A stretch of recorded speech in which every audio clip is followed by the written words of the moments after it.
And let's turn now to Venezuela and the ongoing protests following the disputed presidential election. Thousands have taken to the streets in recent days, clashing with riot police in the capital of Caracas. Hundreds have been arrested, at least 11 people have died, and dozens have been injured. Police have surrounded the Argentine embassy, where 6 opposition figures are sheltering. International pressure has mounted on Venezuela's President Maduro to release proof of his election victory. By the official counts, he won the election, picking up 51% of the vote. The opposition presidential candidate, Edmundo Gonzalez, getting 41%. But the opposition has called the count a sham. The Carter Center, which provided international observers for the election, has said the voting did not meet international standards of electoral integrity and cannot be considered democratic. Now, President Maduro has accused the opposition of attempting to carry out a coup. Now, for more on this story, we're joined by journalist Mariana Zuniga and the director of the Latin America program at the Wilson Center, Benjamin Gadan. Mariana, I'll come to you first. We've seen protests on the streets since Maduro claimed victory. What's the latest? What are the opposition saying? Hi, thanks for the invitation. The opposition has rejected the results, and this week they were able to prove that Edmundo Gonzalez won the election by collecting 80% of the voting tabulations. They are saying that they are going to keep fighting for Venezuela's freedom and that they understand people's indignation, but they ask for people to be calm and firm at this moment. Yeah, the Carter Center, which is a known NGO, was invited by Venezuelan officials to monitor the election on Sunday's presidential poll. They've said the election cannot be considered democratic. Can you tell us more about what they've said? Yeah, last night the Carter Center, that was one of the few international observers who were allowed inside the country, said that the elections did not meet the international standards and cannot be considered democratic.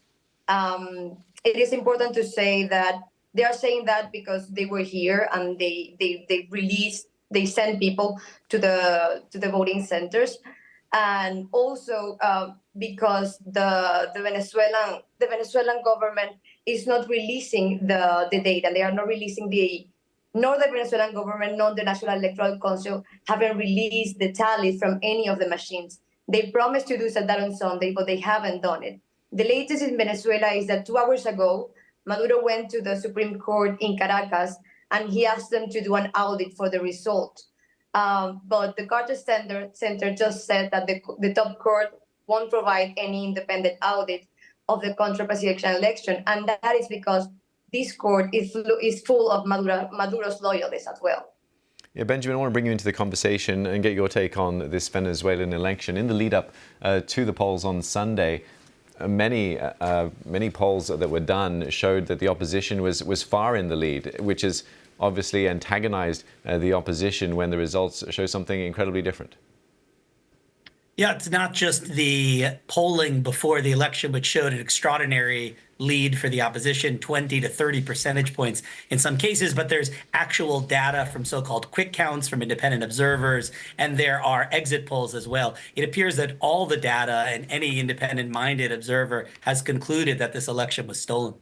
Now, Benjamin, in a previous role at the White House, you interacted with the Maduro government. What insights can you give us into his calculus, perhaps, in allegedly subverting the democratic electoral process?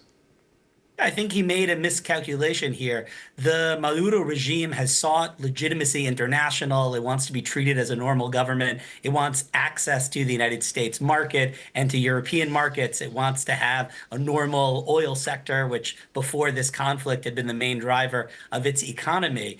And it has the capacity to tilt the playing field sufficiently in its calculation that it thought it could actually win this election. Again, it didn't turn out that way. And instead, it resorted to the kind of egregious and transparent theft that has sparked the protests and international isolation it is now enduring.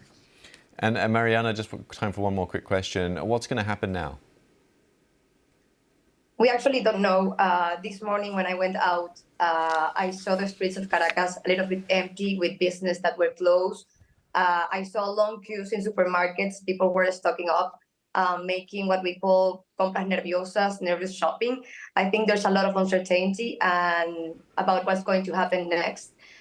These days, we have seen heavily military presence on the streets, including colectivos, which are armed paramilitary groups who support the government. We have seen this kind of protest before in Venezuela. This is not the first time, but I think people believe that this time could be different, although they know they have to be patient because it won't be from one day to the other.